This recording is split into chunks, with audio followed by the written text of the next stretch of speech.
लिया है, टेक्नोलॉजी की मदद भी हमारे लिए बहुत फायदेमंद होगी। ये जरूरी है कि सरकारी और प्राइवेट दोनों ही दफ्तरों में वर्चुअल मीटिंग्स और वर्क फ्रॉम होम को प्राथमिकता दी जाए। प्रधानमंत्री नरेंद्र मोदी की लगातार अपील के बाद अब देश भर में एक बड़ा सवाल खड़ा हो रहा है। क्या फिर से वर्क फ्रॉम होम लागू होने वाला है? क्या स्कूलों में ऑनलाइन क्लास शुरू हो सकती? आखिर सरकार अचानक ईंधन बचाने और सोने की खरीद कम करने की बात क्यों कर रही है? पश्चिम एशिया में बढ़ते तनाव, महंगे होते कच्चे तेल और वैश्विक सप्लाई चेन संकट के बीच सरकार अब पहले से तैयारी करती दिख रही। ऐसे में आम लोगों के मन में चिंता भी बढ़ रही कि आने वाले दिनों में क्या बड़े बदलाव देखने को मिल सकते हैं।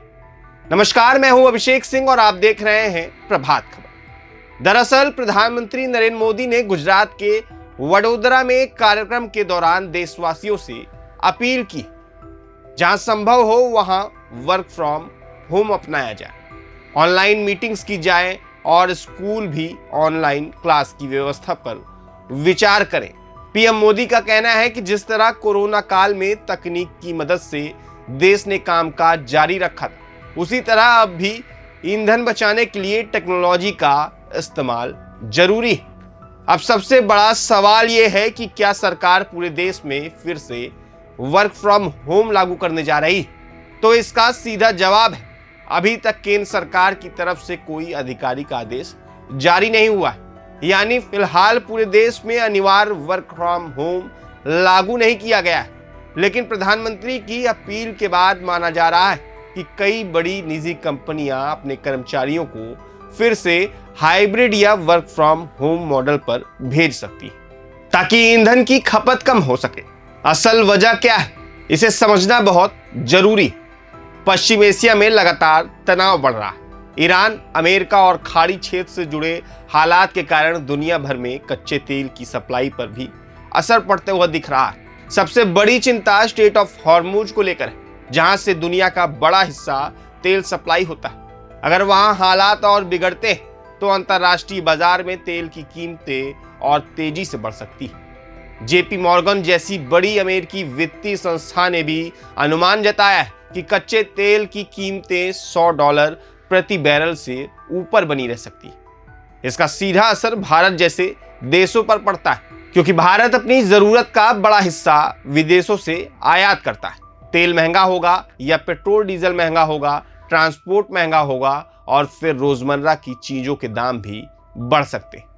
यही वजह है कि प्रधानमंत्री मोदी अभी से लोगों से छोटी छोटी कदम उठाने की अपील कर रहे हैं, जैसे कम ईंधन इस्तेमाल करना, बिना जरूरत यात्रा से बचना, वर्क फ्रॉम होम को अपनाना, ऑनलाइन मीटिंग्स करना और गैर जरूरी खर्च कम करना। प्रधानमंत्री ने सोने की खरीद कम करने की अपील भी की, क्योंकि भारत हर साल भारी मात्रा में सोना विदेशों से खरीदता है, जिससे देश की विदेशी मुद्रा पर दबाव बढ़ता है। हालांकि ज्वेलरी उद्योग से जुड़े लोगों ने चिंता जताई कि अगर सोने की खरीद पर ज्यादा सख्ती हुई तो लाखों लोगों की नौकरियों पर असर पड़ सकता है।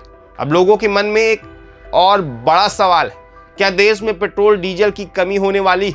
तो सरकार ने साफ कहा है कि घबराने की कोई भी जरूरत नहीं है। देश में ईंधन की सप्लाई सामान्य है और फिलहाल किसी तरह की कोई कमी नहीं होने वाली। लेकिन सरकार चाहती है कि लोग अभी से सावधानी बरतें, ताकि अगर वैश्विक संकट और बढ़े तो उसका असर कम हो।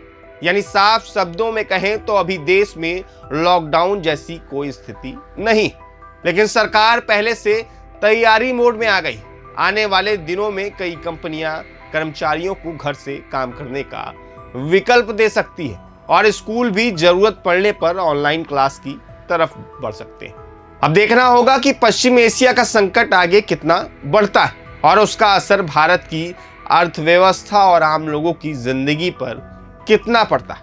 ऐसे तमाम अपडेट्स जानने के लिए देखते रहिए प्रभात खबर। प्रभातखबर.com, विश्वास वही, रफ्तार नहीं।